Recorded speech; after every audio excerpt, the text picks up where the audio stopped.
Welcome back to Cyber Sea of Galilee DSMME on this August 27th, Feast of a Tremendous Mother, which is why we are highlighting this very beautiful stained glass that we have in our mother house, because it's the mother and the child. And the two, if you look at it, are kind of one. And that's a very strong reality for moms, that they so bond with their children. And children that we should bond with our mothers. And so as we look at Mother Mary and baby Jesus, today we can think very specially of another mother, Saint Monica. And Saint Monica is a very special mother. Why?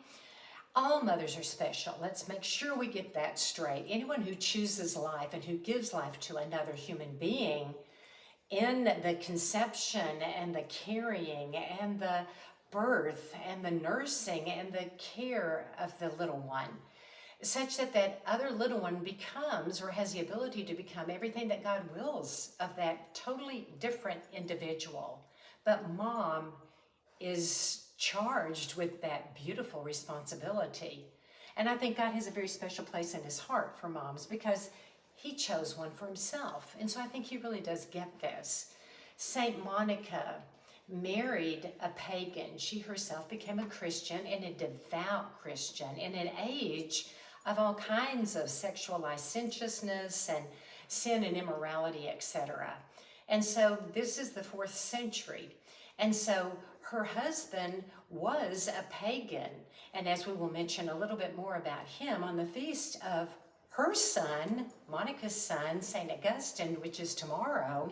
But today I just want to say that her son might not be a doctor of the church and one of the most renowned of all saints, and known for his incredible brilliance, if it hadn't really been for the fidelity and devotion and long-suffering and yet holy determination and prayer of his mother Monica. So St. Augustine, as you will hear again tomorrow on Cyber Sea of Galilee, was a renegade in many, many ways. And he was brilliant, and he had a great personality. And so he was able to get by with an awful lot of things he should never have.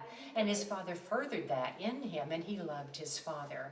However, Monica really did step into this fray, and with her incredible Christian faith and her devotion, she prayed and prayed for him.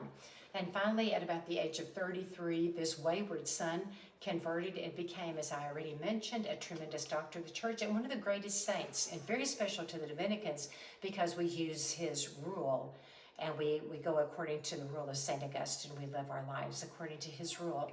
So there will be much more to say about him, but for today, the mother and the fidelity to the son. And no matter what, she never gave up, and she never just said, okay, I'm done with you. The mother will never give up on her child. And this is one of the ways that we know the fidelity of God's love, by looking at a good mother and the fact that no matter what we do as children, God our Father, Mary our mother, will always be with us. So let's pray today very especially for all moms, and especially perhaps moms of wayward children, that the children will return to the faith just by the example and the prayer that their loving mothers gave them every day of their lives. And hopefully they will meet each other again in heaven, because there will be conversions, and we all need that conversion. So let's pray today for the grace of conversion in whatever part of our hearts and souls that we need it. Signing off from Cyber Sea of Galilee DSMME with Mary and the heart of her son.